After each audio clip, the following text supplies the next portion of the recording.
long time cold case then solved for you this evening. Not 23 years as my video last Sunday, but this one's pretty twisty, so stick with me as I tell you about Heidi. I found most of my information for this case on True Crime Daily. It actually was one of the only websites that had a whole lot about this case. So, Heidi, and I'm not even going to try to say her last name, I'm sure it's something like Bernadzikowski. I always mess names up.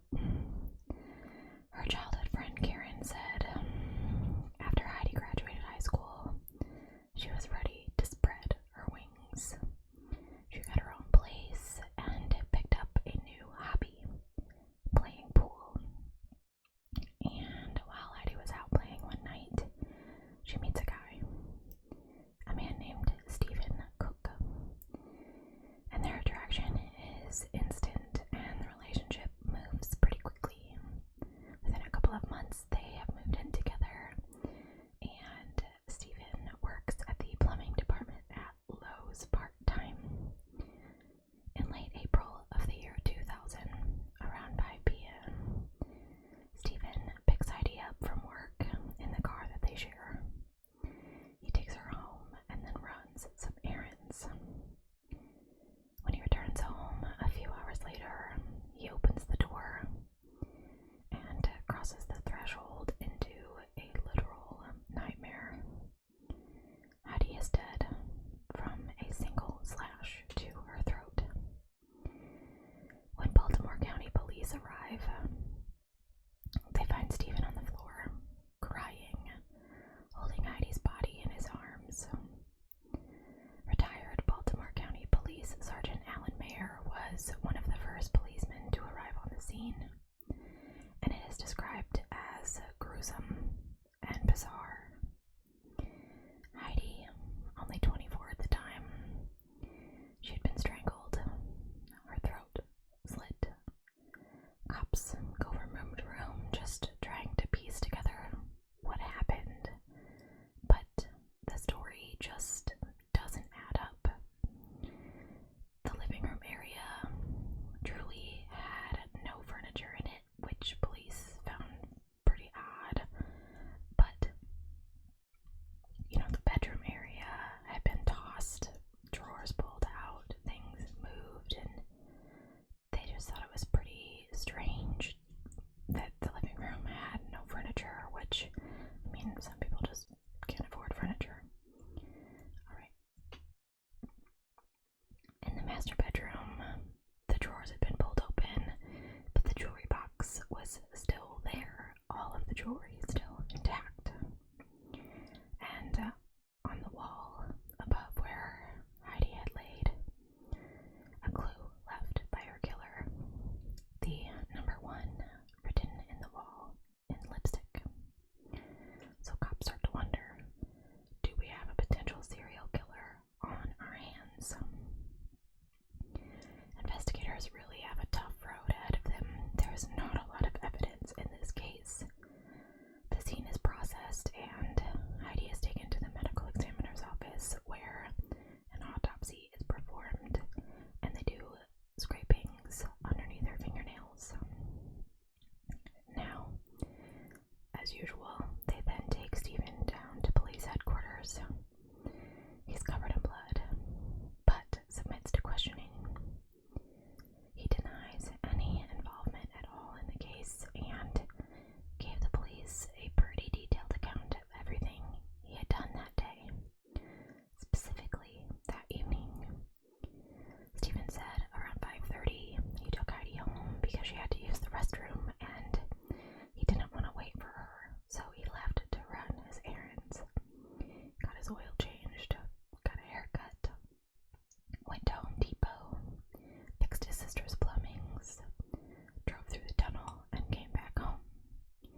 clothes, and Heidi was working full-time as a receptionist, so they didn't really have a lot of money.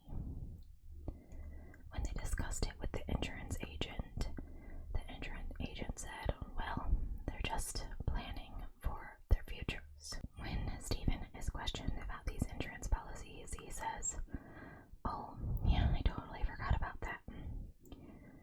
But he has information about something he feels is a little bit more relevant.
years ago. Sergeant Meyer searches the internal Maryland State Police database, which shows anytime someone has been stopped by police, and he was able to come up with a hit that gave Alexander Bennett's name and date of birth, but nothing else, which he said is kind of weird because there's no indication as to why he'd been stopped or who had stopped him. So Detective Meyer and Detective Childs fly to Denver, Colorado to speak with Alexander Bennett. Turns out he's not really your run-of-the-mill kind of guy. He's actually a trained opera singer, and he attended the Denver School of the Arts and received a scholarship to the prestigious Manhattan School of Music, so this guy was talented. Alexander Bennett said he was in Maryland. He got abandoned by some friends, and they were going to a concert, and he was just kind of living on the streets. So he was living on the streets of Baltimore for about a month, around the time of Heidi's murder. And during that time, he was stopped by an officer for trying to walk through the Baltimore Harbor Tunnel.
confess to it, and God will forgive you.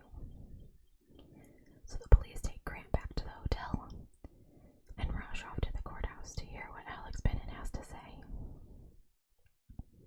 With Sergeant Allen and prosecutors Glennon and Braille watching from the other room, Detective Childs sits down once again with Alex Bennett, and this time he holds nothing back.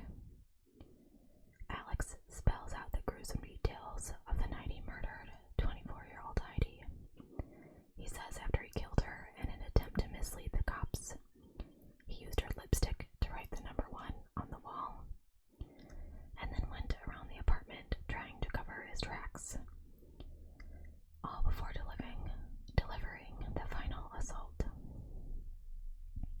After I'd wiped everything down and I was checking her to see if she was alive, I wasn't sure, and I had the knife, and I cut her throat. He also admitted to being the neighborhood watch guy, and to trying to break into the house the day before her murder. But the question really remains, why? Why did Alex Bennett want to kill Heidi? The plan of Baltimore just came up, abruptly when Grant was discussing receiving money to kill someone. This is the same Grant Lewis who was supposed to be the prosecution's star witness. Alex Bennett says his friend was not only involved, he was the mastermind of their sinister murder for hire plot. So cops go back, they get Grant from the hotel, and they bring him in. And they start by telling him that Alex Bennett just confessed. And they say, so the good news is, you don't have to testify, right? But the bad news is, you're right in the middle of this thing. Before Grant says anything else, he wants to know what kind of deal the prosecutors are offering. What? He eventually agrees to talk to them, and he tells them it was all part of this bizarre scheme to get money enough to open their own nightclub. He and Alex came up with the idea to put an ad online selling themselves as hitmen. In the advertisement, they carefully selected their wording. It read, "Professional and discreet house cleaning." And someone contacted them.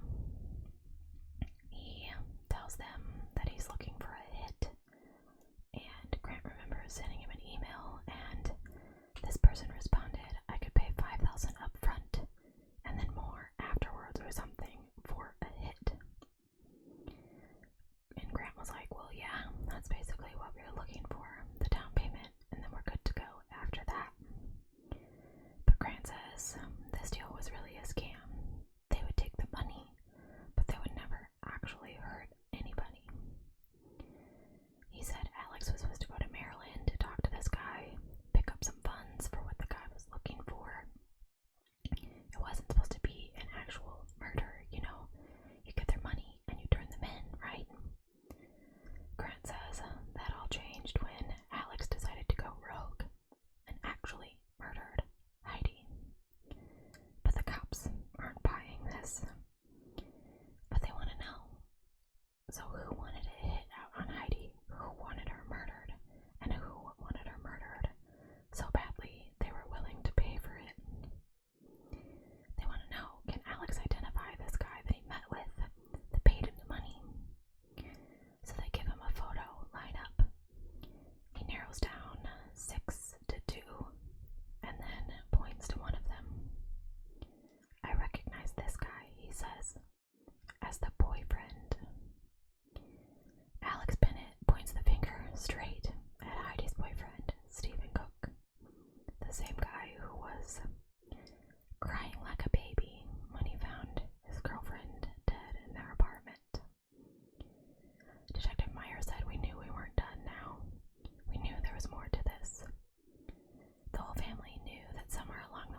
knows, which is not very good, but 20% of $700,000 is like $140,000, isn't it? A small percentage. Whatever. Alright. At this point, it's time for Stephen Cook's world to crumble. The police start following him. They see him drop his son off at elementary school, and when he comes off the property, they arrest him. Stephen Cook was charged with first-degree murder, and his defense attorney is like, oh no, not so fast, and starts to try to prove that this case is not as open and shut as some would believe. The first thing he said to his attorney was, I didn't do this. I had nothing to do with this. Tara LeCompte says, besides Alex's testimony, the prosecution's case was pretty circumstantial. There was an alleged contract with no contract because the police did not take the computer that day. The lack of a paper trail was one of the most difficult things to do in prosecuting this case. The computer was sitting on the table and the police didn't look at it. It wasn't part of normal police procedure back then to conduct an investigation into a computer. I mean, nowadays that probably would be one of the first things that they would do. As both sides prepare for a trial, Stephen Cook allegedly tries to pull off a repeat performance, this time from behind bars. While he's awaiting trial, he meets his cellmate and he starts talking to him. And he ultimately asks this cellmate to have Grant Lewis, who was also in the same facility, killed. That cellmate was very helpful. He agreed to wear a wire, and they were able to record Stephen talking about having Grant whacked. So they charge him with witness intimidation and attempted murder. And they said that seems to be how Stephen Cook solves his problems. 1 year after Stephen's arrest, the case goes to trial. The star witness for the prosecution is Alex Bennett. But there's more. They bring in Heidi's friends and they testify that her relationship with Stephen was not the blissful one he described. She was thinking about leaving him. In fact, she had taken such steps as to borrow money from a friend to get out a storage facility to take the next step to move out. The crew of the defense's case, Heidi brought this on herself. Stephen's attorneys alleged she had been looking for love online when she met a man named Alex Bennett. He traveled from Colorado to Maryland to be with her, and when he showed up at her door, she rejected him, and so he killed her. They said that they found records of a chat room where this guy is professing his love for her, and unrequited love made the most sense out of everything, but there was no evidence to really support that, because chat rooms aren't logged or recorded. In a bold move, Stephen takes the stand in his own defense, like a crazy person. Cameras were not allowed in the courtroom, but his testimony is recorded on audio. He said he was quite surprised to hear the accounts of Heidi's friends. He explains how large the insurance policies came to be. He said, we were going to start a family, we were going to have children, and I wanted to make sure that if something happened to me, Heidi would be okay. And then she asked me if it was alright if she took out $700,000 worth of life insurance, and I said, fine. So they ask him straight up if he had Heidi killed, and he says, no, I didn't have anything to do with Heidi's murder. Why are you testifying then? I'm testifying because I want my family and friends, and I want Heidi's friends and family to know the truth. The case goes to the jury, and they deliberate a day and a half, and they find him guilty. First-degree murder, witness intimidation, and attempted murder. It was news that so many people waited so long to hear. Alexandra Bennett, as part of his plea deal, was sentenced to 30 years in prison. Grant Lewis was found guilty guilty and sentenced to life in prison. Stephen Cook got life without the possibility of parole, plus another 30 for trying to have Grant killed. His sister said that he'd been wrongfully accused and that they left out evidence at the trial that would have proved that. I'm curious to know what that would have been.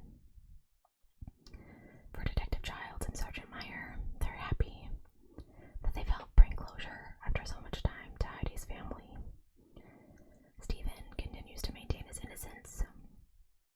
At the sentencing, Circuit Judge Jan Marshall Alexandra told Stephen he had no doubts about the jury's decision, calling this murder one of the most cold-blooded, heartless, manipulative, despicable crimes I have seen in almost 30 years of law. I almost didn't cover this case here on my channel because YouTube doesn't really like descriptive murder cases.